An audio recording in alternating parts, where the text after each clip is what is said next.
Five Nights at Freddy's. The Twisted Ones. Chapter 3. Charlie checked her watch. She was on time to meet John, even early.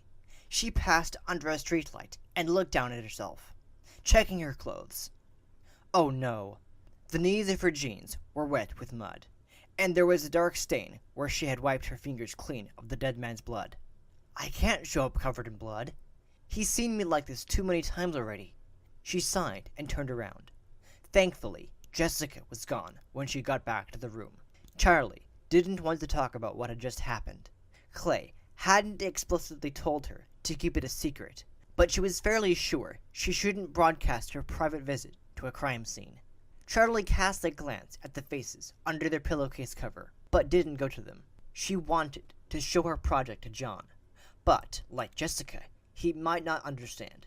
She opened a dresser drawer and stared down at the contents without registering them. In her mind, she saw the body again, its limbs splayed out as if it had been thrown down where it lay. She covered her face with her hands, taking deep breaths. She had seen the scars, but she'd never seen the wounds of the spring locks fresh. Now Dave's eyes came to her, the look of shock just before he fell. Charlie could feel the locks in her hands. Feel them resist, then give way and snap. That's what happened. That's what I did. She swallowed and slid her hands down to her throat. Charlie shook her head like a dog shaking off a wet coat. She looked at the open drawer again, concentrating. I need to change. What is all this? The drawer was filled with brightly colored shirts, all unfamiliar. Charlie startled, a dim panic seizing her. What is all this? She picked up a t-shirt and dropped it again, then forced herself to take a deep breath. Jessica. They're Jessica's. She'd opened the wrong drawer. Get it together, Charlie, she told herself sternly, and somehow it sounded like Aunt Jen's voice in her head. Despite everything that lay between her and her aunt, just imagining her cold, authoritative voice made Charlie a little calmer. She nodded to herself, then grabbed what she needed, a clean t-shirt and jeans. She dressed hurriedly, then left to meet John, her stomach fluttering, half excited, half sick. A date, she thought. What if it doesn't go well? Worse, what if it does? As she neared the Thai restaurant, she saw that John was already there. He was waiting outside, but he didn't look impatient. He didn't spot her right away, and Charlie slowed her pace for a moment, watching him. He seemed at ease, gazing into the middle distance with a vague, pleasant expression. He had an air of confidence he hadn't possessed a year ago. It wasn't that he'd been unsure of himself then, but now he looked adult. Maybe it was because he'd gone straight to work after high school. Maybe it was what happened last year at Freddy's, Charlie thought, with an unexpected sense of envy. Although she'd moved out on her own, to a new home and a new college, she felt as if the experience had left her more of a child, not less. Not a cared-for or protected child, but one who was vulnerable and unmoored. A child who had looked under the bed and seen the monsters. John noticed her and waved. Charlie waved back and smiled, the expression unforced. Date or not, it was good to see him. How was your last class? He said by way of greeting, and Charlie shrugged. I don't know. It was class. How was the rest of work? He grinned. It was work. Are you hungry? Yes, Charlie said decisively. They headed inside and were motioned to a table. Have you been here before? John asked, and Charlie shook her head. I don't get out much, she said. I don't even come to town that often. The college is sort of its own little world, you know? I can imagine, John said cheerfully. Now that the secret was out that he wasn't in school, he'd apparently shed his earlier discomfort. Isn't it a little bit... He searched for words. Doesn't it feel a little isolated? Not really, Charlie said. If it's a prison, it's not one of the worst. I didn't mean to compare it to a prison, John said. So come on, what are you studying? Charlie hesitated. There was no reason not to tell John, but it seemed too soon, too risky, to announce that she was eagerly following in her father's footsteps. She didn't want to tell him she was studying robotics until she had some idea of how he would respond. Just like with her project. Most colleges make you do a set of classes your first year. English, math, everything like that, she said, hoping it would sound like a response. Suddenly, Charlie didn't want to talk about school. She wasn't sure she could keep up a conversation about anything, really. She looked at John, and for a moment imagined the spring-lock wounds in his neck. Her eyes widened, and she bit the inside of her cheek, trying to ground herself. "Tell me about your job," she said, and saw her own hesitation mirrored on his face. "I mean, I like to work," he said. "More than I thought I would, actually. There's something about doing physical labor that kind of frees my mind.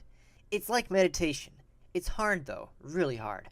Construction workers always make it look so easy, but it turns out it takes a while to build up that kind of muscle." He stretched his arms comically over his head, and Charlie laughed, but couldn't help noticing that he was clearly well on his way to that kind of muscle. John leaned to his left and gave his armpit a quick sniff, then made a look of mock embarrassment. Charlie looked down at her menu and giggled. "Do you already know what you want?" she said. Then the waitress appeared out of nowhere, as if she'd been listening nearby. John ordered, and Charlie froze. She'd said it just to say something, but she didn't know what to get. Suddenly, she noticed all the prices. Everything on the menu was impossibly expensive.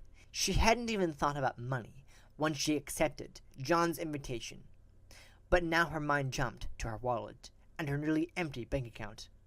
Misreading her expression, John leaped in. "If you've never had Thai food, pad Thai is good," he suggested. "I should have asked," he said awkwardly. "If I'm buying a lady dinner, I should make sure she likes the food." He looked embarrassed, but Charlie was flooded with relief. "Buying a lady dinner? No, I'm sure I'll like it," she said. "Pad Thai, thanks," she told the waitress, then gave John a mock glare. "Who are you calling a lady?" she said playfully, and he laughed. "What's wrong with that?" "It just sounds weird, you calling me a lady," Charlie said. "So anyway, what do you do all day besides meditate?" "Well, the days are long, and like I said, I'm still writing, so there's that. It's strange being in Hurricane again, though.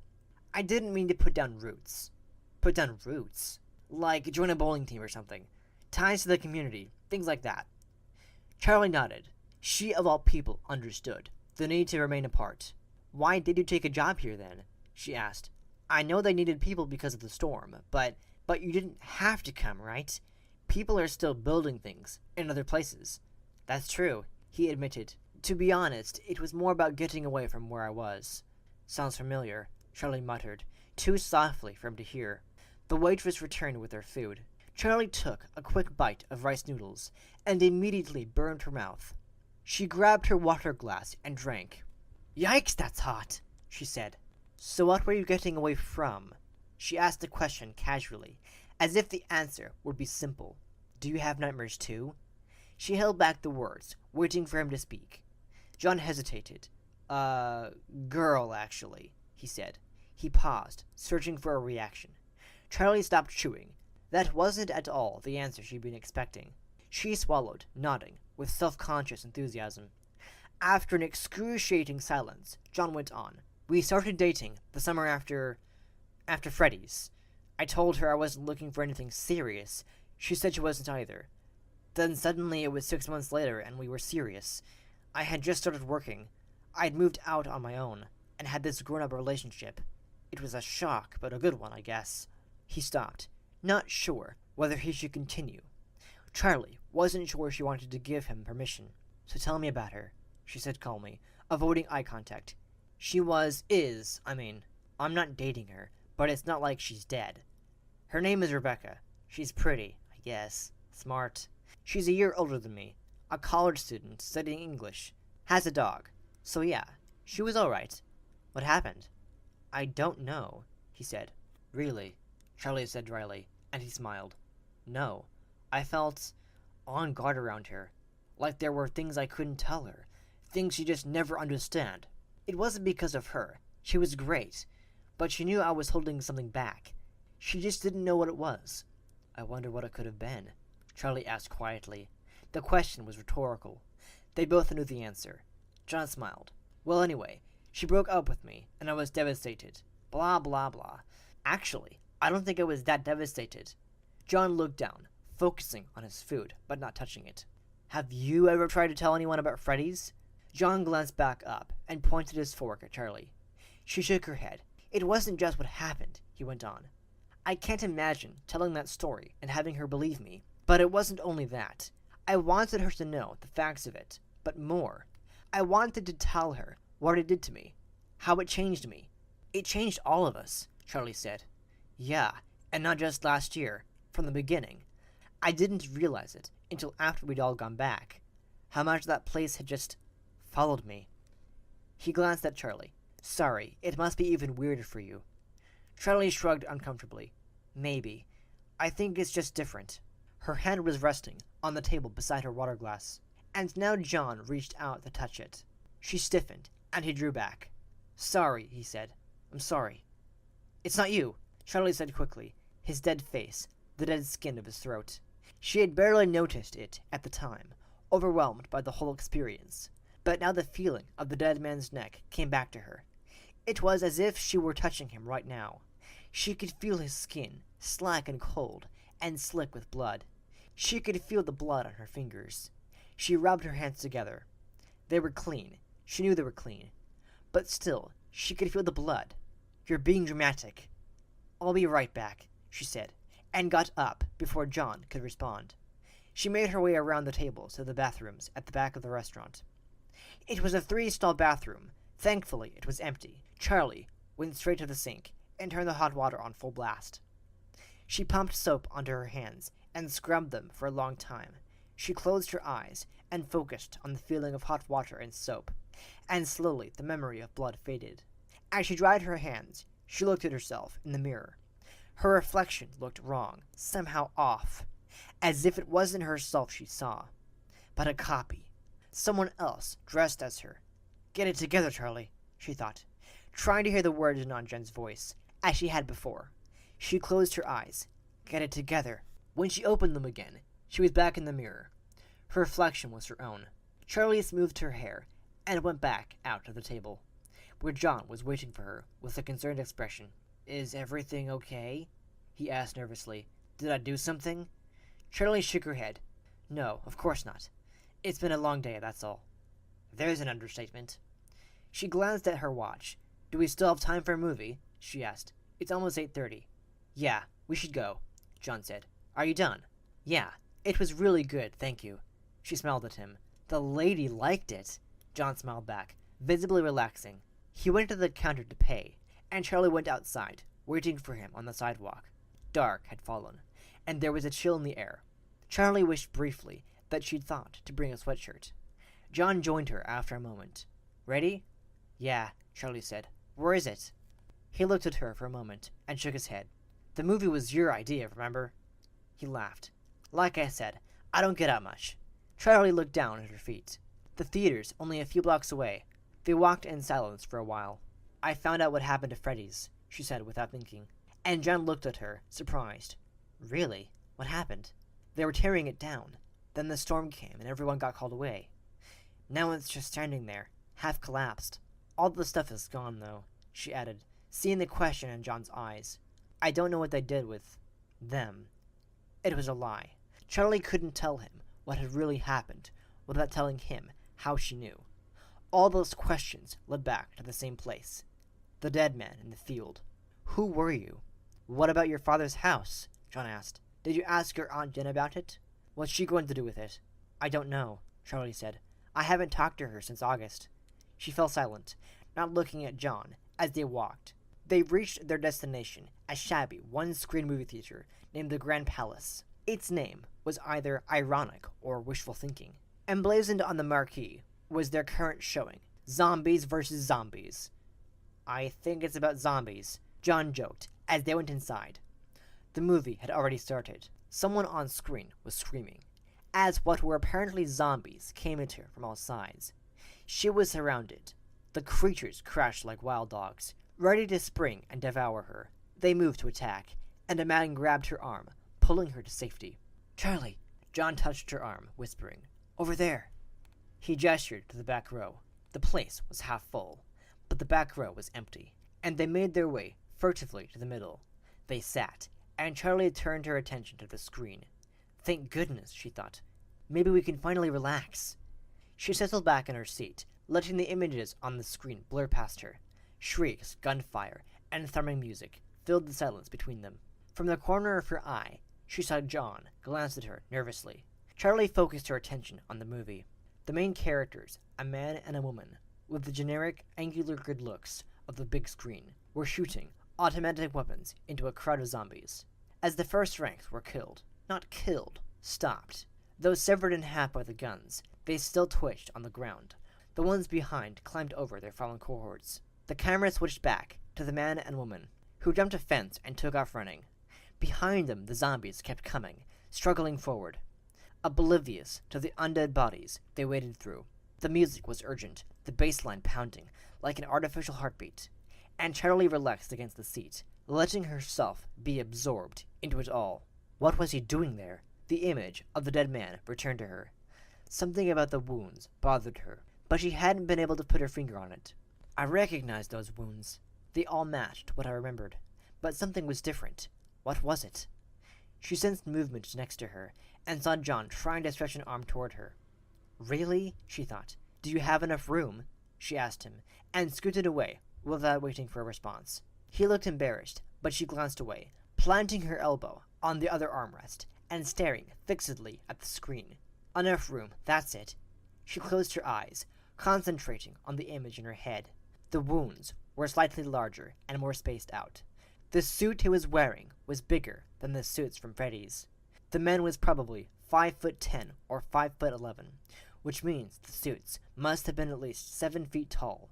On screen, there was quiet again, but it was short-lived. Charlie watched, mesmerized, as the dirt spilled away of its own volition, moving like magic as the zombies rose. It wouldn't be like that, Charlie thought definitively. It's not that easy to get out of a grave. By now the zombie on screen was halfway out, crawling to the surface and looking around with its glassy, mindless eyes. You can't get out that fast. Charlie blinked and shook her head, trying to stay focused. Zombies, lifeless things. The closet was full of costumes, lifeless yet ever watching, with plastic eyes and dead, hanging limbs. Somehow, their corpse-like stares had never bothered her, or Sammy. They liked to touch the fur, sometimes put it in their mouths, and giggle at the funny way it felt. Some was old and matted, some new and soft. The closet was their place, just for the two of them. Sometimes they babbled together in words that had meaning only to them. Sometimes they played side by side, lost in separate worlds of make-believe. But they were always together. Sammy was playing with the truck when the shadow came. He ran it back and forth on the floor, not noticing that the ribbon of light had been cut off. Charlie turned and saw the shadow. So still, he could be an illusion, just another costume out of place. Then, the sudden movement, the chaos of fabric and eyes. The truck clanked as it fell to the floor. And then, loneliness. A dark, so complete that she began to believe she'd never seen it all. The memories of sight had only been a dream, a trick of utter blackness. She tried to call his name. She could feel him nearby, but all around her were solid walls. "Can you hear me? Sammy! Let me out! Sammy!" But he was gone, and he was never there again. "Charlie, are you okay?" "What?" Charlie looked at John. She realized she had pulled her feet up on the chair and was hugging her knees to her chest. She sat back, setting her shoes back on the floor. John gave her a concerned look. "I'm fine," she whispered, and gestured to the screen. John put a hand on her forearm. "Are you sure you're okay?" he asked. Charlie stared straight ahead. Now there were people running, the zombies lurching after them. "This doesn't make sense," Charlie muttered, mostly to herself. "What?" John leaned toward her. Charlie didn't move, but she repeated herself. "It doesn't make sense. Zombies don't make sense. If they're dead, the central nervous system is shot, and they can't do any of this. If there's a functional central nervous system, which is somehow decayed to the point that movement and thought are possible, but severely hindered, fine. If it makes them violent, fine. But why would they eat brains? It doesn't make sense. That man wouldn't have been able to walk on his own in a suit so oversized. He didn't walk into that field. The suit did. The animatronic was carrying him inside. It walked into that field of its own accord. Maybe it's symbolic, John suggested, eager to engage. However odd the conversation, like the idea that you eat your enemy's heart to gain their power, maybe the zombie eats its enemy brain to gain its central nervous system. He glanced at Charlie, but she was only half listening.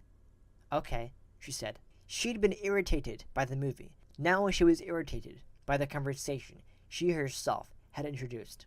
"I'll be right back," she told John, and got up without waiting for him to respond. She made her way out of the row, through the lobby, and out the door. On the sidewalk, she took a deep breath and felt an intense relief at the wash of fresh air. Dreams about being trapped are common, she reminded herself. She looked it up when they began. They were only slightly less common than dreams of showing up to class naked, plummeting from a great height, or having your teeth all suddenly fall out. But this didn't feel like a dream. Charlie jostled her thoughts back to the present, where even the crime scene of a gruesome murder seemed like a safer place to keep them. There must be tracks. He didn't walk there himself. There must be some clue of what carried him into that field, and where it came from. Charlie shivered. She went back inside the building. John's going to think I'm nuts. She arrived at the swinging theater doors and stopped. She couldn't do it. She had to know. There was a young man at the concession stand, and she asked him if the place had a payphone. He pointed silently to his right, and Charlie went fishing in her pocket for a quarter, and for Chief Burke's card. She dialed carefully, pausing between numbers to check the card again, as if the writing might have changed since she looked. Clay Burke answered on the third ring. "Burke." "Clay, it's Charlie." "Charlie, what's wrong?" He was instantly alert. Charlie could picture him leaping to his feet, ready to run. "Nothing, I'm fine," she assured him. "Everything's okay. I just wanted to see if you found anything else." "Not so far," he told her. "Oh." Burke let the silence stretch between them, and Charlie finally broke it. "Is there anything else you can tell me? I know it's confidential, but you brought me in this far. Please, if there's anything else you know, anything else you found, anything you know about the man, the victim." "No," Clay said slowly. "I mean, I'll let you know when we find something." "Okay," Charlie said. "Thanks. I'll be in touch." "Okay." Charlie hung up the phone before he could say goodbye. "I don't believe you," she said to the phone on the wall. Back in the theater, her eyes took a moment to adjust as she inched along the back row toward her seat, careful not to make noise. John looked up at her with a smile as she sat down, but didn't say anything. Charlie smiled back with a grim determination, and settled back in her seat, then scooted over until her shoulder was pressed against his. From behind her head, she heard him make a surprised noise. Then he shifted, putting his arm around her shoulders. He gripped her tightly for a moment, halfway to a hug, and Charlie leaned in a little, unsure how else to reciprocate. What if someone put him in the costume, like some kind of wind-up death trap? Stuck him inside that thing, then sent it walking until the spring locks went off. But who would know how to do that? Why would someone do that? "Did I miss anything?" Charlie asked, though she hadn't paid any attention to the first half of the movie anyway. It was daytime on screen, and it looked like there were more people, holed up in some sort of bunker. Charlie couldn't remember which of them had been the original characters. She wriggled in her seat. John's arm around her had relaxed, but now the arm of the seat was digging into her side. He started to move, but she settled herself again. "No, it's okay," she whispered, and his arm circled her again. "Just get on with it," Charlie said, flustered. John startled. "Sorry, I didn't want to be too aggressive." "No, not you." Charlie gestured toward the screen. "They should just build a minefield around the bunker and wait for them to all blow up. The end." "I think that's actually what they do in the sequel, but we'll have to wait to watch it for ourselves." He winked. "There's another one?" she sighed. When the credits started to roll, they gathered their things and headed to the exits with the rest of the small crowd, not speaking until they got outside. On the sidewalk, they stopped. "This has been nice," John said, sounding somehow like he meant it. And Charlie laughed, then groaned, covering her face with both hands. "This has been awful. This has been the worst date ever. I'm so sorry. Thanks for lying, though." John gave an uncertain smile. "It was nice to see you," he said, with cautious levity. "It's just, can we go somewhere to talk?" John nodded, and Charlie started back toward the campus with him following behind. The quad was usually empty at night, or at least mostly empty. There was always someone walking across, some student finishing up late-night work in a lab, some couple ensconced in a dark corner. Tonight was no different, and it was easy enough to find their own dark corner to talk. Charlie sat down under a tree, and John copied her, then waited for her to talk, as she stared at the gap between two buildings, where he could almost see the woods. Finally, he prompted her. So what's up? Right. She met his eyes. Clay came to see me today. John's eyes widened, but he didn't say anything. He took me to see a body, Charlie went on. He had died inside one of the mascot costumes. John was frowning. She could almost see his thoughts, working through what this meant, and why it involved Charlie. That's not all. Clay told me that they found blood in the main dining room at Freddy's. Fake blood. John's head jerked up. You think Dave's alive? Charlie shrugged. Clay didn't come out and say it. But all those scars. He had survived the spring locks of a mascot costume before. He must have known how to escape the building. It didn't look to me like he escaped, John said doubtfully. He could have faked it. It would certainly explain the blood. So what then? Dave was alive and stuffing people into spring-lock suits and killing them? If I could just go back to the restaurant one more time to make sure that... Charlie stopped, suddenly aware of growing anger in John's face. To make sure that what? He asked sternly. Nothing. Clay has it under control. Everything is best left with the police. She clenched her jaw, gazing out over the horizon. Jessica will go with me. Right, John said with a surprised look. Right, you're right. Charlie nodded with forced enthusiasm. Clay has men for this sort of thing, she continued with a furrowed brow. I'm sure they're on top of it. John took Charlie's shoulders lightly. I'm sure it's not what you think it is anyway, he said, in a hearty, reassuring tone. There's a lot of crime in this world that doesn't involve self-imploding furry robot suits. He laughed, and Charlie forced a smile. Come on. John extended a hand, and Charlie took it.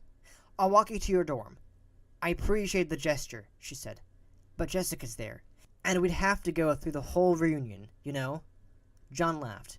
Okay, I'll save you from Jessica and her relentless camaraderie. Charlie grinned. My hero. Where are you staying anyway? That little motel you stayed at last year, actually, John said. I'll see you tomorrow, maybe. Charlie nodded and watched him go, then started on her own way home. Excruciating though the date had been, the last half hour felt like a homecoming. It was her and John again. They were familiar again. All we needed was a good old-fashioned murder, she said aloud, and a woman walking her dog gave Charlie an odd look as she passed in the opposite direction. I was at a movie, Zombie vs. Zombies, Charlie called half-heartedly after her retreating back. You should go check it out. They don't put mines around the bunker. Spoiler alert. Charlie had half hoped Jessica would be asleep, but the lights were on when she reached their room. She flung open the door before Charlie had her key out of her pocket. Her face flushed. So? Jessica demanded. So what? Charlie asked, grinning in spite of herself. Hey, before you start into this, I need to ask you something. So you know what? Jessica cried, ignoring her question. Tell me about John. How did it go? Charlie felt the corner of her mouth twitch. Oh, you know, she said casually. Listen, I need you to go somewhere with me in the morning. Charlie! You have to tell me! Jessica moaned, exaggeratedly, and flopped back on her bed. Then she sprang back into a sitting position. Come here and tell me! Charlie sat, drawing her legs up under her. It was weird, she admitted. I didn't know what to say. Dates just seemed so... uncomfortable. But about what I was saying, but it's John. Shouldn't that outweigh the date part? Well, it didn't, Charlie said. She looked at the floor. She could tell her face was red, and suddenly she wished she hadn't told Jessica anything at all. Jessica put her hand on Charlie's shoulders and looked at her seriously. You are amazing, and if John isn't just falling all over himself for you, that's his problem. Charlie giggled. I think he kind of is. He's part of the problem. But there is something else if you would just listen for a second. Oh, there's more? Jessica laughed. Charlie, you need to save something for the second date, you know. What? No! I need you to go somewhere with me in the morning.